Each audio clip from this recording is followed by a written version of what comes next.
उदरवर्णनो हे जाणे जे यज्ञकर्म। नमस्कार. आज आपण पाहतोय एकदम हेल्दी असे मुगाचे धिरडे. लहान मुलांना डब्याला देण्यासाठी किंवा सकाळी नाश्त्याला करण्यासाठी एकदम मस्त असा हा पर्याय आहे. याच्यासाठी मी हिरवे मूग घेतलेत भिजवलेले, रात्रभर ते भिजवले. त्याच्यामध्ये आपल्याला किती तिखट हवे त्याप्रमाणे 5-6 मिरच्या घालायच्यात, थोडीशी कोथिंबीर, कढीपत्त्याची 10-12 पाने घातली आहेत, अर्धा चमचा जिरं आणि 1 इंच आल्याचे छोटे तुकडे करून घातलेत. आता हे आपल्याला अगदी बारीक वाटून घ्यायचं आहे. याची एकदम फाईन अशी पेस्ट करून घ्यायची आहे आणि हे एका मोठ्या भांड्यामध्ये काढून घेते आहे. 10-12 पालकाची पानं मी उकळत्या पाण्यात घातली, अगदी 1-2 मिनटं उकळून घेतली आहेत आणि याला मिक्सरच्या भांड्यामध्ये आता वाटून घेतलं आहे. हे पालकाची पण अगदी बारीक अशी पेस्ट करून घेतली आहे मी.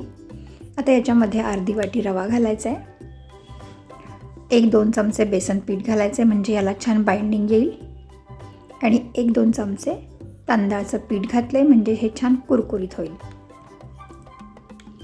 चवीपुरता मीठ घालायचं आहे, थोडीशी हळद आणि थोडंसं हिंग घालायचं आहे. आता हे चांगलं मिक्स करून घेऊया. ही सगळी पिठं याच्यामध्ये व्यवस्थित मिक्स करून घ्यायची आहेत. जर तुम्हाला ही कुठलीही पिठं घालायची नसतील तर नाही घातली तरी चालेल, नुसतं मुगाचंही हे खूप छान होतं. पालकाचं जे पाणी होतं ते मी याच्यामध्ये घातले आणि हे आता आपल्याला साधारण एवढं आपल्याला पातळ हवं आहे. खूप पातळही नाही आणि खूप घट्टही नको आहे. हे याप्रमाणे हे आपल्याला हवं आहे. गॅसवर तवा गरम करत ठेवला आहे, त्याच्यामध्ये थोडंसं तेल घातलं आहे आणि 1 चमचावर हे बॅटर घालून घेते आणि याला आता पसरवून घ्यायचं आहे. हे आपल्याला खूप पातळ नाही करायचं, हे जाडसरच ठेवायचं आहे कारण याच्यामध्ये मुगाचं प्रमाण जास्त आहे त्यामुळे हे जाडसरच ठेवायचं. थोडंसं तेल घातलं आहे आणि याला 1 मिनिटभर वाफ घ्यायची आहे. 1 मिनिटानंतर वरून छान वाफ आली आहे.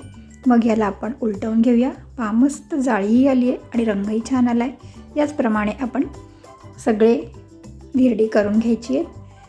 थोडंसं तेल घालायचं, त्याच्यावर हे धिरडं पसरून घ्यायचं आहे, 1 मिनिटभर वाफ घ्यायची आहे, वरून थोडंसं तेल घालून याला उलटवून दोन्ही बाजूने छान असं शेकून घ्यायचं आहे.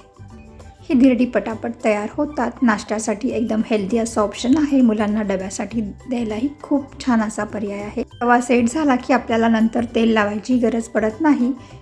धिरडं पसरून घ्यायचं आहे आणि मग वरून थोडंसं तेल लावायचं आहे. पहा अशी ही छान धिरडी तयार होतात.